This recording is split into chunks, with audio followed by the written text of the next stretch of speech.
గత వైసీపీ ప్రభుత్వంపై మాజీ ఐపీఎస్ ఎల్బీ వెంకటేశ్వరరావు తీవ్ర ఆరోపణలు చేశారు. 5 ఏళ్ల జగన్ పాలనలో రాష్ట్రం కోలుకోలేని దెబ్బకొట్టాడని విమర్శించారు. రాజకీయాలంటే కేవలం సంపాదన మాత్రమే అని జగన్ అనుకుంటున్నారని చెప్పారు. మళ్లీ జగన్ అధికారంలోకి వస్తే విధ్వంసం సృష్టిస్తారని ఆరోపించారు. జగన్ కోసం కోడికత్తు శ్రీను బలయ్యాడని, శ్రీనుకి తన వంతు సహకారం అందిస్తారన్నారు వెంకటేశ్వరరావు. ప్రజల భవిష్యత్తు కోసం పనిచేస్తారని మాజీ ఐపీఎస్ హామీ ఇచ్చారు. ఒక మాటలో చెప్పాలంటే జగన్మోహన్ రెడ్డి గారిని ఒక మాన్స్టర్ అనొచ్చు. ఆయన కూడా ఆయన పార్టీలో ఇటువంటి విపరీత మనస్తత్వం ఉన్న వాళ్ళని, సభ్యతా సంస్కారాలు లేని వాళ్ళనే పెంచి పోషిస్తుంటారు, వాళ్ళకే పెద్దపీట వేస్తుంటారు, అటువంటి వాళ్ళకే ప్రమోషన్లు కూడా ఇస్తూ ఉంటారు.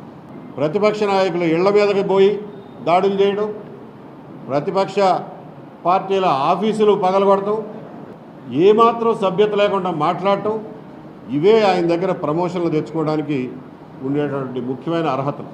ప్రజల్ని కులాలు, మతాలు, ప్రాంతాలు, వర్గాలుగా విడదీసి ఒకళ్ళ మీద ఒకళ్ళని ఎగదోసి ఆ సందట్లో తన దోపిడీని ఇష్టారాజ్యంగా కొనసాగించుకోవచ్చు అనేటటువంటి విపరీత మనస్తత్వం కలిగిన మనిషి జగన్మోహన్ రెడ్డి గారు.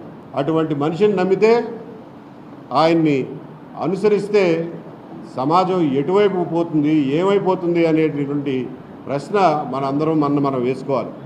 మనందరం మనకెందుకులే అని చెప్పి చూస్తూ ఊరుకునే పరిస్థితి కాదు ఇది. కాబట్టి అందరం తీవ్రంగా మనం ఆలోచించుకోవాల్సినటువంటి అవసరం ఉంది.